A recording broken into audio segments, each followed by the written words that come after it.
വയനാട് പച്ചിലക്കാട് പനമര മേഖലയിൽ ഇറങ്ങിയ കടുവ കാടുകയറി. പാതിരി വനമേഖലയിലേക്ക് കടുവ കയറിപ്പോയതിന്റെ കാൽപ്പാടുകൾ വനംവകുപ്പ് കണ്ടെത്തി. പ്രദേശത്ത് നിരീക്ഷണം തുടരാനാണ് വനംവകുപ്പിന്റെ തീരുമാനം. ഇന്ന് മൂന്നാം നാൾ കടുവ കാടുകയറി. Assistant forest veterinary officer doctor Ajesh മോഹൻദാസിന്റെ നേതൃത്വത്തിലുള്ള സംഘം കടുവയെ തേടി മേച്ചേരി മേഖലയിൽ ഇറങ്ങി. മേച്ചേരി പുളിക്കൽ റോഡിൽ കടുവയുടെ കാൽപ്പാടുകൾ ലഭിച്ചതിൽ നിന്നായിരുന്നു അന്വേഷണം. തുടർന്ന് വയൽ വഴി പുഴയുടെ സമീപം വരെ എത്തി. പിന്നീട് തോട്ടങ്ങൾ കേന്ദ്രീകരിച്ച് നടത്തിയ തെരച്ചിലിലാണ് കടുവ കാടുകയറിയതായി വ്യക്തമായത്. അപ്പോൾ നമ്മൾ ഡിസ്റ്റർബൻസ് ക്രിയേറ്റ് ചെയ്തുകൊണ്ട് തന്നെ ഇത് തിരിച്ച് കാട്ടിലേക്ക് കയറി എന്നുള്ളത് തന്നെയാണ് നമുക്ക് ഇപ്പോൾ കിട്ടുന്ന സ്ഥിരീകരണം. ഇത് പാതിരി വനമേഖലയിലേക്ക് തിരിച്ച് കയറിയിട്ടുണ്ട്. അവിടെ തുടർ നിരീക്ഷണത്തിനായിട്ട് നമ്മൾ ക്യാമറ ട്രാപ്പുകളും പാട്രോളിങ്ങും ഏർപ്പെടുത്തിയിട്ടുണ്ട്. മാത്രമല്ല നമ്മൾ ഈ പ്രദേശത്തും നമ്മൾ പാട്രോളിംഗ് തുടരുന്നതാണ്. വയനാട് വന്യജീവി സങ്കേതത്തിലെ 5 വയസ്സുള്ള ആൺകടുവയാണ് ജനവാസ മേഖലയിൽ ഇറങ്ങിയത്. ആദ്യം കടുവയെ കണ്ടത് പടിക്കം വയൽ പ്രദേശത്താണ്. ഇന്നലെ പകൽ മുഴുവൻ പുളിക്കലിലെ വയലിന് സമീപമുള്ള പൊന്തക്കാട്ടിൽ മറഞ്ഞിരിക്കുകയായിരുന്നു.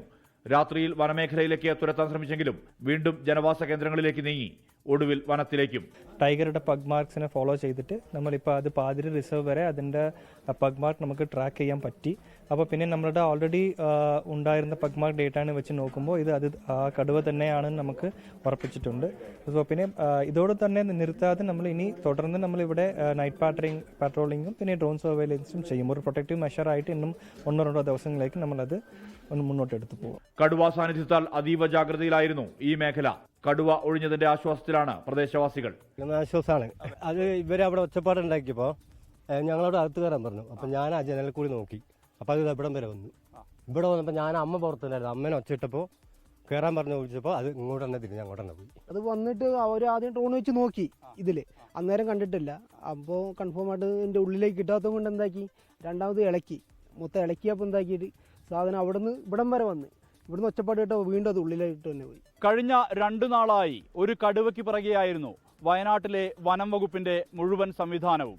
കടുവ കാടുകയറി. ആശ്വാസം വനം വകുപ്പിന്. അതിനേക്കാൾ ആശ്വാസം ഈ മേഖലയിലെ ജനങ്ങൾക്ക്. മനു ദാമോദരനൊപ്പം സുർജിത് അയ്യപ്പത്ത്, 24 വയനാട്. ലോകത്തെവിടെയായാലും ഏത് സമയത്തും 24 വാർത്തകളും ഓഗ്മെന്റഡ് റിയാലിറ്റി പാക്കേജുകളും എക്സ്പ്ലെയിനറുകളും വിശദമായി കാണാൻ ഞങ്ങളുടെ യൂട്യൂബ് ചാനൽ നിങ്ങൾക്ക് സബ്സ്ക്രൈബ് ചെയ്യാം.